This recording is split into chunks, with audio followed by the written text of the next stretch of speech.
மதுரை மாவட்டம் வாடிப்பட்டி பாலதண்டாயுதபாணி சுவாமி கோவிலில் நடைபெற்ற பூப்பல்லக்கு திருவிழாவில் ஏராளமான பக்தர்கள் கலந்து கொண்டனர். வாடிப்பட்டியில் அமைந்துள்ள பாலதண்டாயுதபாணி கோவிலில் வைகாசி விசாக திருவிழா கடந்த 8ஆம் தேதி கொடியேற்றத்துடன் கோலாகலமாக தொடங்கியது. விழாவின் முக்கிய நிகழ்வான பூப்பல்லக்கு திருவிழாவையொட்டி வண்ண மலர்கள் மற்றும் மின் விளக்குகளால் அலங்கரிக்கப்பட்ட பூப்பல்லக்கில் பாலதண்டாயுதபாணி ராஜ அலங்காரத்தில் பக்தர்களுக்கு காட்சியளித்தார். இதில் ஏராளமான பக்தர்கள் கலந்து கொண்டு சுவாமி தரிசனம் செய்தனர்.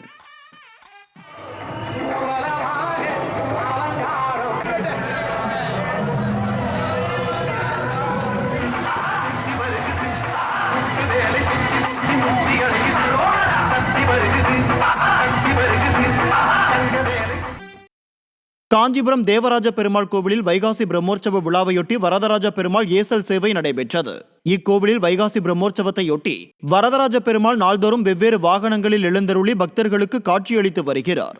6ஆம் நாள் விழாவில் யானை வாகனத்தின் மீது எழுந்தருளி பல்வேறு வீதிகள் வழியாக வலம் வந்தார். இதைத் தொடர்ந்து காஞ்சிபுரம் ஏகாம்பரநாதர் கோயில் அருகே வரதராஜ பெருமானின் ஏசல் சேவை நடைபெற்றது.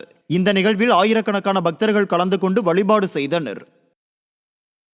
காஞ்சிபுரம் தேவராஜ சுவாமி கோயில் வைகாசி திருவிழாவையொட்டி நடைபெற்ற திருத்தேரோட்டத்தில் லட்சக்கணக்கான பக்தர்கள் கலந்து கொண்டு தேரை வடம் பிடித்து இழுத்தனர். பெருந்தேவி தாயார் சமேத தேவராஜ சுவாமி கோயிலில் கடந்த 20ஆம் தேதி வைகாசி திருவிழா கொடியேற்றத்துடன் கோலாகலமாக தொடங்கியது. இந்த நிலையில் விழாவின் முக்கிய நிகழ்வான திருத்தேரோட்டத்தில் ஸ்ரீதேவி பூதேவியருடன் உற்சவர் தேவராஜ சுவாமி எழுந்தருளி பக்தர்களுக்கு அருள் பாலித்தார். இதில் ஏராளமான பக்தர்கள் கலந்து கொண்டு தேரை வடம் பிடித்து இழுத்து சாமி தரிசனம் செய்தனர். வரும் ஜூன் 8ஆம் தேதி தீர்த்தவாரி உற்சவமும் 9ஆம் தேதி வெட்டிவேர் சப்பரத்தில் பெருமாள் வீதி உலாவும் நடைபெற உள்ளது.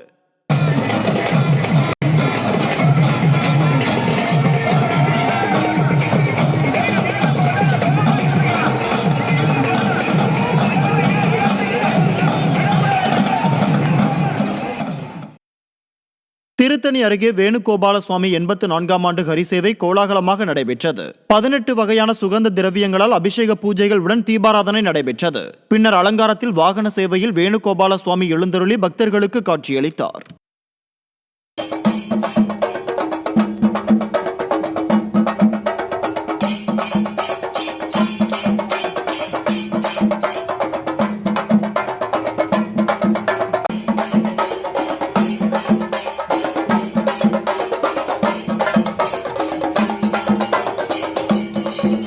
ராணிப்பேட்டை அருகே பழமையான வரதராஜ பெருமாள் கோவிலில் வைகாசி பிரம்மோற்சவத்தை ஒட்டி திருத்தேர் திருவிழா வெகு விமர்சையாக நடைபெற்றது.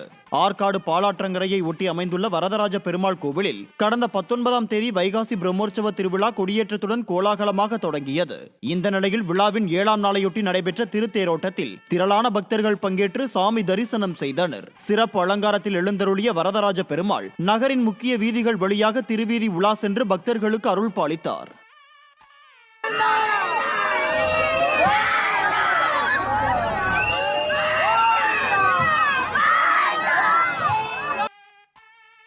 சென்னை திருவொற்றியூர் கல்யாண வரதராஜ பெருமாள் கோவிலில் வைகாசி விசாக பிரம்மோற்சவத்தையொட்டி தேர் திருவிழா வெகு விமர்சையாக நடைபெற்றது. பெருமாள் ராஜ அலங்காரத்தில் ஸ்ரீதேவி பூதேவி தாயாருடன் 21 அடி உயர தேரில் எழுந்தருளி பக்தர்களுக்கு அருள் பாலித்தார். கோவிந்தா கோவிந்தா என்று முழங்கியவாறே ஆயிரக்கணக்கான பக்தர்கள் தேரை வடம் பிடித்து இழுத்தனர். ஸ்ரீ ஸ்ரீனிவாசா கோவிந்தா, ஸ்ரீ வெங்கடேசா கோவிந்தா, திருமலை வாசா கோவிந்தா, திருவருள் நேசா கோவிந்தா.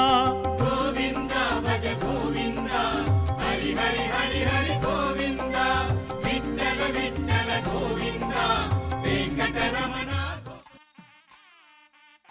திருத்தணி அருகே வேணுகோபால சுவாமி 84ஆம் ஆண்டு ஹரிசேவை கோலாகலமாக நடைபெற்றது. 18 வகையான சுகந்த திரவியங்களால் அபிஷேக பூஜைகளுடன் தீபாராதனை நடைபெற்றது. பின்னர் அலங்காரத்தில் வாகன சேவையில் வேணுகோபால சுவாமி எழுந்தருளி பக்தர்களுக்கு காட்சியளித்தார்.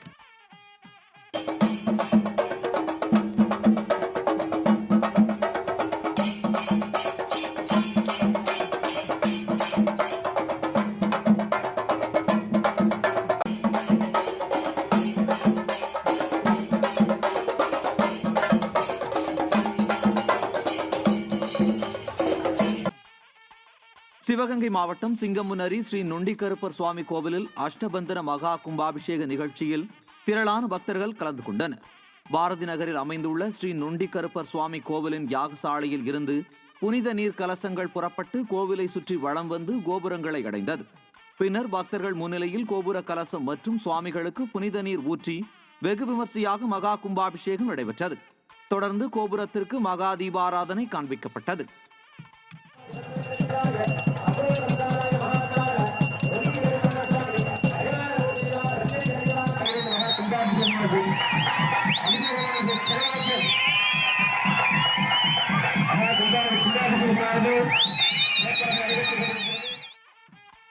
ராணிப்பேட்டை அருகே பழமையான வரதராஜ பெருமாள் கோவிலில் வைகாசி பிரம்மோற்சவத்தை ஒட்டி திருத்தேர் திருவிழா வெகு விமர்சையாக நடைபெற்றது. ஆற்காடு பாலாற்றங்கரையை ஒட்டி அமைந்துள்ள வரதராஜ பெருமாள் கோவிலில் கடந்த 19ஆம் தேதி வைகாசி பிரம்மோற்சவ திருவிழா கொடியேற்றத்துடன் கோலாகலமாக தொடங்கியது. இந்த நிலையில் விழாவின் 7ஆம் நாளையொட்டி நடைபெற்ற திருத்தேரோட்டத்தில் திரளான பக்தர்கள் பங்கேற்று சாமி தரிசனம் செய்தனர். சிறப்பு அலங்காரத்தில் எழுந்தருளிய வரதராஜ பெருமாள் நகரின் முக்கிய வீதிகள் வழியாக திருவீதி உலா சென்று பக்தர்களுக்கு அருள் பாலித்தார்.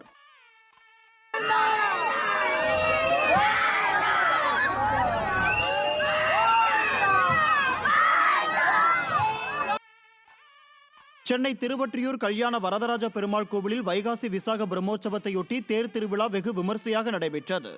பெருமாள் ராஜ அலங்காரத்தில் ஸ்ரீதேவி பூதேவி தாயாருடன் 21 அடி உயர தேரில் எழுந்தருளி பக்தர்களுக்கு அருள் பாலித்தார். கோவிந்தா கோவிந்தா என்று முழங்கியவாறே ஆயிரக்கணக்கான பக்தர்கள் தேரை வடம் பிடித்து இழுத்தனர். ஸ்ரீ ஸ்ரீனிவாசா கோவிந்தா, ஸ்ரீ வெங்கடேசா கோவிந்தா, திருமலை வாசா கோவிந்தா, திருவருள் நேசா கோவிந்தா. கோவிந்தா பஜ கோவிந்தா, ஹரி ஹரி ஹரி ஹரி கோவிந்தா, விட்டல விட்டல கோவிந்தா, வெங்கடரமணா. திருத்தணி அருகே வேணுகோபால சுவாமி 84ஆம் ஆண்டு ஹரிசேவை கோலாகலமாக நடைபெற்றது. 18 வகையான சுகந்த திரவியங்களால் அபிஷேக பூஜைகள் உடன் தீபாராதனை நடைபெற்றது. பின்னர் அலங்காரத்தில் வாகன சேவையில் வேணுகோபால சுவாமி எழுந்தருளி பக்தர்களுக்கு காட்சியளித்தார்.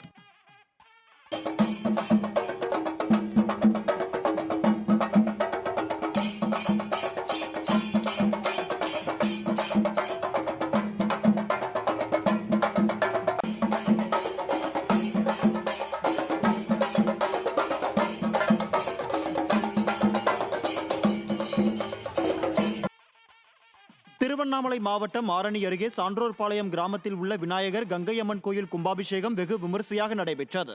காசி ராமேஸ்வரம் போன்ற புண்ணிய நதிகளிலிருந்து கொண்டுவரப்பட்ட புனித நீர் கோயில் கோபுர கலசத்தின் மீது ஊற்றி கும்பாபிஷேகம் நடத்தப்பட்டது. இவ்விழாவில் சுற்றுவட்டார கிராமங்களைச் சேர்ந்த ஏராளமான பக்தர்கள் கலந்து கொண்டு சாமி தரிசனம் செய்தனர். திருவள்ளூர் மாவட்டம் பொன்னேரி அருகே மங்களாம்பிகை சமேத சோமேஸ்வரர் ஆலய மகா கும்பாபிஷேக விழாவில் திரளான பக்தர்கள் கலந்து கொண்டனர். தேவம்பட்டு கிராமத்தில் பழமை வாய்ந்த அருள்மிகு மங்களாம்பிகை சமேத சோமேஸ்வரர் ஆலயம் புனரமைப்பு பணிகள் நிறைவடைந்ததைத் தொடர்ந்து மகா கும்பாபிஷேக விழா நடைபெற்றது. இதில் வேத மந்திரங்கள் முழங்க யாக வேள்வி நடத்தப்பட்டு பல நதிகளில் இருந்து கொண்டு வரப்பட்ட புனித நீர் கோபுர கலசத்தின் மீது ஊற்றப்பட்டது. இந்நிகழ்ச்சியில் திரளான பக்தர்கள் கலந்து கொண்டு சாமி தரிசனம் செய்தனர்.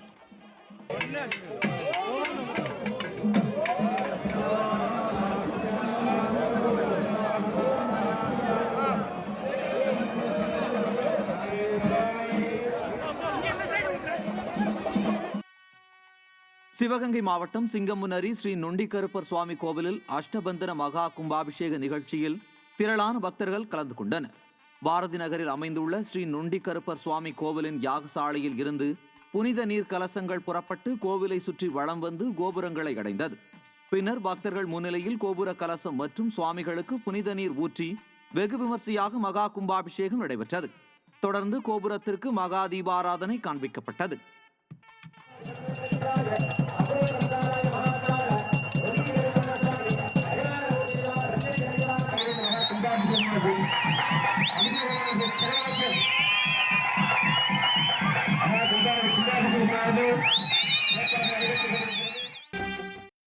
கடலூர் மாவட்டம் விருத்தாச்சலம் அடுத்த காட்டுப்பரூர் கிராமத்தில் 1000 ஆண்டுகள் பழமை வாய்ந்த ஆதிகேசவ பெருமாள் கோயில் தேரோட்டம் வெகு விமர்சையாக நடைபெற்றது. ஆதிகேசவ பெருமாள் கோயில் வைகாசி திருவிழா கடந்த 17ஆம் தேதி கொடியேற்றத்துடன் தொடங்கியது. விழாவின் சிகர நிகழ்ச்சியாக திருத்தேர் பவனி விமரிசையாக நடைபெற்றது. அலங்கரிக்கப்பட்ட தேரில் ஆதிகேசவ பெருமாள் எழுந்தருளி பக்தர்களுக்கு அருள் பாலித்தார். இந்த விழாவில் ஆயிரக்கணக்கான பக்தர்கள் தேரை வடம்பிடித்து இழுத்து சாமி தரிசனம் செய்தனர்.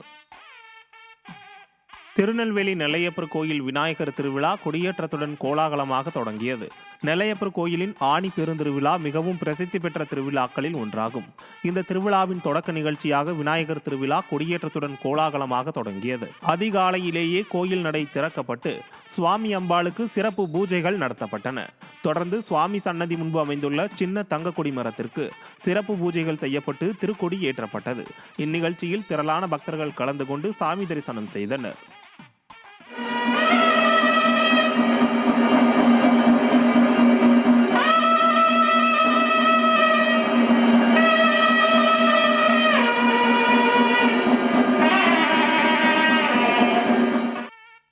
திருச்செந்தூர் சுப்பிரமணிய சுவாமி கோவிலில் தொடர் விடுமுறை மற்றும் சுப முகூர்த்த தினம் என்பதால் 5 மணி நேரம் காத்திருந்து பக்தர்கள் சாமி தரிசனம் செய்தனர். அதிகாலை முதலே பக்தர்கள் குடும்பத்துடன் கடலில் புனித நீராடி சுமார் 5 மணி நேரம் நீண்ட வரிசையில் காத்திருந்து சாமி தரிசனம் செய்தனர்.